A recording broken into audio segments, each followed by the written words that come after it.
नमस्कार दोस्तों, स्वागत है आपका वनडे एग्जाम सेंटर में। दोस्तों, इस वीडियो में हम अनुवादक के गुण, दायित्व और अपेक्षाओं का अध्ययन करेंगे। यानी हम देखेंगे कि एक अनुवादक के भीतर कौन कौन से गुण होने चाहिए, उसे किन किन दायित्वों का निर्वहन करना पड़ता है और उससे कौन कौन सी अपेक्षाएं होती हैं। तो आइए वीडियो शुरू करते हैं और देखते हैं कि एक अनुवादक के कौन कौन से गुण, दायित्व और अपेक्षाएं होती हैं।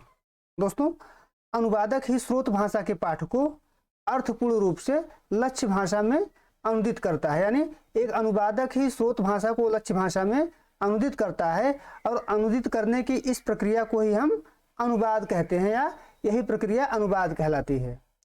अनुवाद दोस्तों मूलतः एक ही व्यक्ति के द्वारा संपन्न किया जाता है। यानी अनुवाद व्यक्ति अकेले संपन्न करता है। यदि व्यक्ति अकेले नहीं संपन्न करता है, समूह में किया जाता है, तो अनुवाद का जो ग्रंथ होता है वह एक व्यक्ति के द्वारा ही संपन्न किया जाता है। इसलिए उसके अंदर कुछ विशिष्ट गुण होने चाहिए। यानी चूंकि वह अकेले संपन्न करता है या अकेले संपादित करता है या अकेले अनुवाद करता है, इसलिए अनुवादक के भीतर कुछ विशिष्ट गुण होने चाहिए। अनुवादक के साथ अनुवाद से संबंधित कुछ दायित्व भी जुड़ जाते हैं। यानी अनुवादक जब अनुवाद करता है तो अनुवाद से संबंधित उसके सामने कुछ दायित्व भी होते हैं जिसका उसे निर्वहन करना पड़ता है। और एक सफल अनुवादक के लिए, यानी अनुवाद का सफल निर्वहन हो, उसके लिए उससे कुछ अपेक्षाएं भी की जाती हैं, जिन अपेक्षाओं पर उसे खरा उतरना पड़ता है। एक कुशल अनुवादक के गुण, दायित्व और अपेक्षाओं को निम्नलिखित बिंदुओं से समझा जा सकता है। आइए देखते हैं दोस्तों कि कौन कौन से वे बिंदु हैं जो एक अनुवादक को अपनाने चाहिए।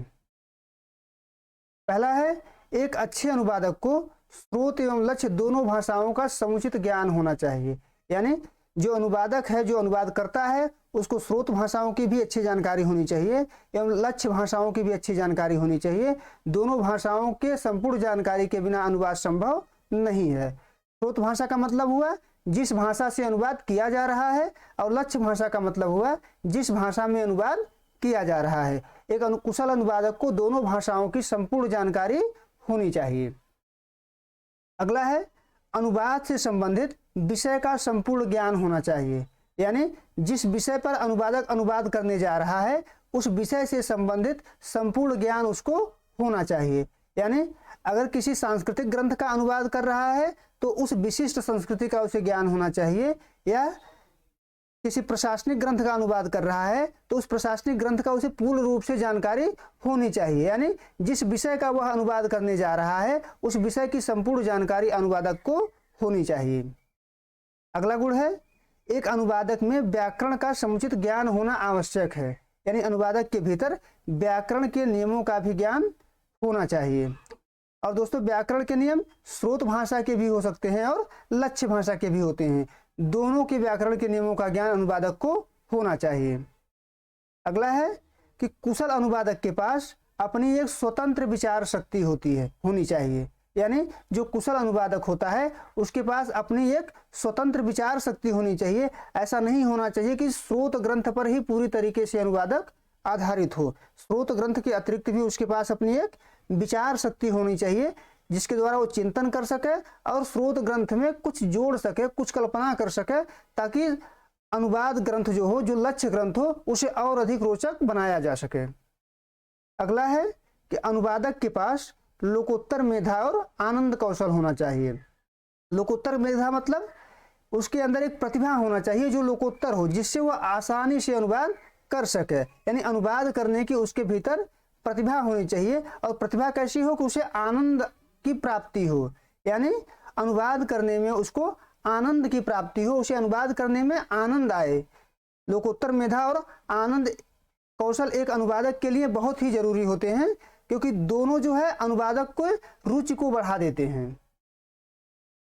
अगला विशेषता है, यानी अगला गुण है, उसे अनुवाद विधा का पूरा ज्ञान होना चाहिए। यानी एक अनुवादक को अनुवाद विधा का पूरा ज्ञान होना चाहिए। यानी अनुवाद के कौन कौन से प्रकार होते हैं, किस प्रकार से भावानुवाद किया जाता है, किस प्रकार से शब्दानुवाद किया जाता है, किस प्रकार से सारानुवाद किया जाता है, या अनुवाद करते समय कौन कौन सी प्रक्रिया अपनाई जाती है, विश्लेषण किस प्रकार से होता है, अंतरण किस प्रकार से होता है, पुनर्गठन किस प्रकार से होता है। यानी अनुवाद विधा को का ज्ञान अनुवादक को पूरी तरीके से होना चाहिए। अगला है कि अनुवादक के भीतर अनुवाद में प्रामाणिकता व मौलिकता जैसे गुणों को लाने की क्षमता होनी चाहिए। यानी एक अनुवादक के भीतर ऐसी क्षमता होनी चाहिए जिससे अनुवाद के भीतर उसकी प्रामाणिकता ला सके और मौलिकता को समावेश कर सके। यानी अनुवादक जो है अनुवाद के भीतर क्या करेगा, प्रामाणिकता लाएगा और मौलिकता जैसे गुणों को समावेश करेगा। प्रामाणिकता कैसे लाएगा, जब उसके अंदर ऐसी कौशल होगी कि वह स्रोत ग्रंथ से इस प्रकार से अनुवाद करे कि उसके भावों का भी अनुवाद हो जाए, कोई बात छूटे भी ना, कोई अतिरिक्त बात जुड़े भी ना, तो अनुवाद क्या होगी, प्रामाणिक होगी। मौलिक कैसे होगा, यदि अनुदित किए गए ग्रंथ पे यानी स्रोत ग्रंथ पे, लक्ष्य ग्रंथ पे अगर अनुवादित की स्रोत ग्रंथ की छाया नहीं पड़ती, यानी स्रोत ग्रंथ की छाया अगर लक्ष्य ग्रंथ पर नहीं पड़ती है, नहीं पढ़ने का मतलब यह है कि लक्ष्य ग्रंथ को पढ़ने के बाद अगर यह नहीं लगता है कि किसी का अनुवाद है, तो वह अनुवाद ग्रंथ क्या होगी, मौलिक होगी। क्यों, क्योंकि उसमें स्वतंत्र प्रवाह होगा, स्वतंत्र विचार शक्ति होगी, भले ही वह किसी न किसी ग्रंथ का अनुवाद होगा। उम्मीद है दोस्तों आपको वीडियो पसंद आया होगा। आप हमारे चैनल को लाइक करिए, शेयर करिए, सब्सक्राइब करिए। बहुत बहुत धन्यवाद।